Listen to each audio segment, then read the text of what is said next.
Rename. The year is 1995. The Super Nintendo is aging, its 16-bit glory fading, and the Nintendo 64 is still a year away.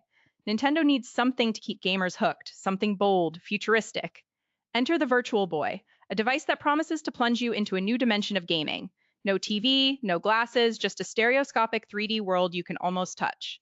According to the Video Game Console Library, it launches in Japan on July 25, 1995, and in North America on August 14. It's not a true next-gen console, but a stopgap, a flashy experiment meant to bridge the gap. Nintendo bets that 3D gaming, even in monochrome, will be enough to dazzle the world. Before we open the case file, hit subscribe for more product autopsies, drop the gadget you want investigated next in the comments, and tap like so we can keep digging up the tech everyone tried to forget. The mastermind behind the Virtual Boy was Gunpei Yokoi, the legendary creator of the Game Boy. His philosophy used mature, cheap technology in innovative ways.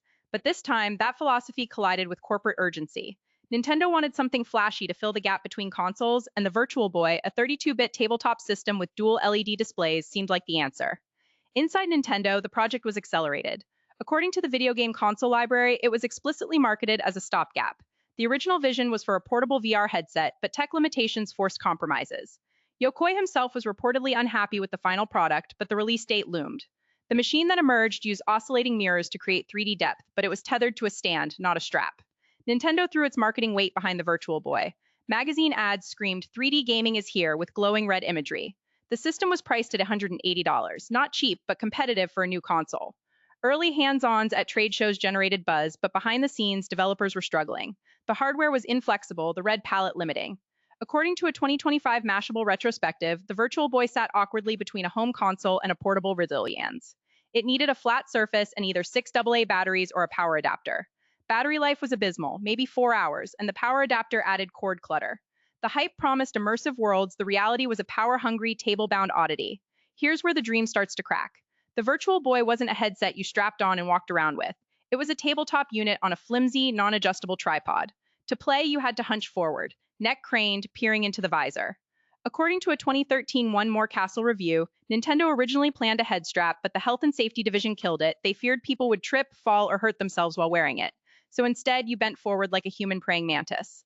The tripod was so short that taller users had to slouch dramatically, and it couldn't be adjusted as noted by Desert Hat. The result was a machine that punished the very players it sought to amaze. And then there's the screen. The Virtual Boy used 2 red LED displays, one for each eye, with oscillating mirrors to create the illusion of depth. The result?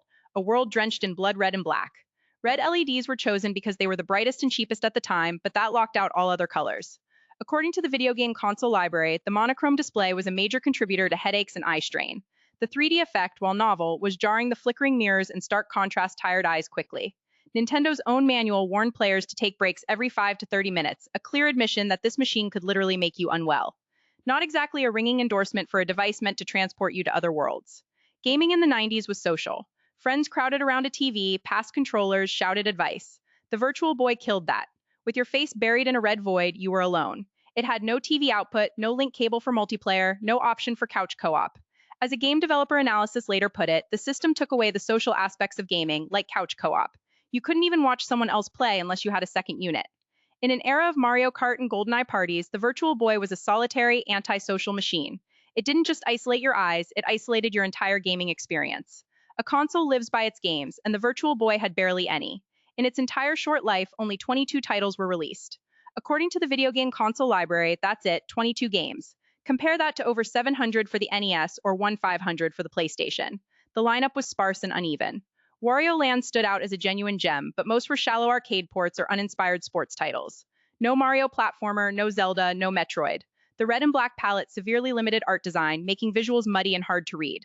Third-party developers like Capcom and Konami, initially curious, quickly lost interest.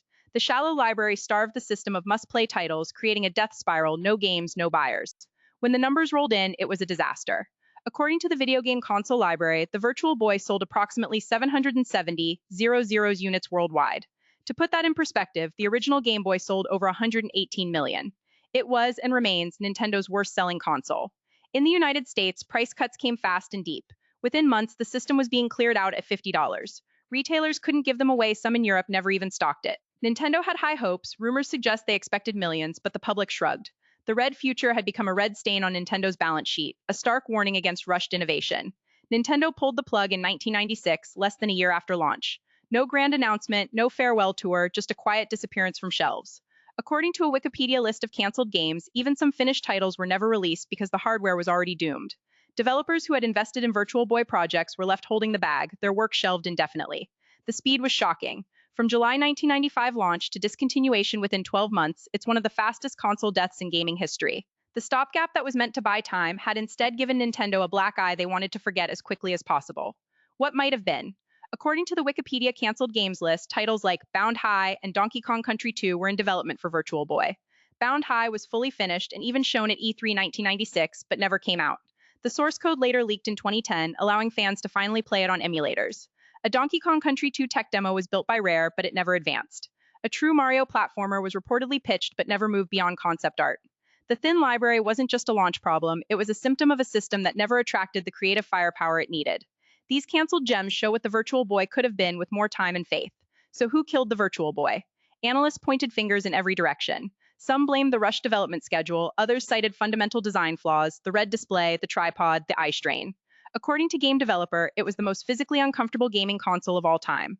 Gunpei Yokoi took much of the heat internally, despite his legendary track record. He assumed responsibility and resigned from Nintendo in 1996, his departure a tacit acknowledgement of failure. Tragically, he died in a car accident the following year. The Virtual Boy wasn't just a product failure, it marked the end of an era, a visionary punished by the very company he helped build. Today, the Virtual Boy is an ironic collector's item. Working units sell for hundreds on eBay, sometimes over $500 for mint condition. Emulators and fan projects keep its tiny library alive, and ROM hacks add new life to old code. In 2025, a Switch accessory even revived its form factor, proof that curiosity endures. But the lesson remains. Technology alone isn't enough. The Virtual Boy had 3D before 3D was cool, but it lacked comfort, content, and clarity. It's a red-tinted reminder that the future doesn't just need to work, it needs to feel right. A flawed pioneer that still casts a long red shadow. The Virtual Boy promised immersive 3D gaming and delivered a headache, literally and figuratively. It was ambitious, flawed, and undeniably ahead of its time, but not in the right ways. With just 22 games, 770,000 sales, and a lifespan of under a year, it's the cautionary tale every tech pioneer should study. So the next time you strap on a modern VR headset and marvel at crisp, full-color worlds, spare a thought for the red-tinted pioneer that came before. It gave the future a headache, but it also gave it a start, a painful, necessary step toward the virtual worlds we now take for granted.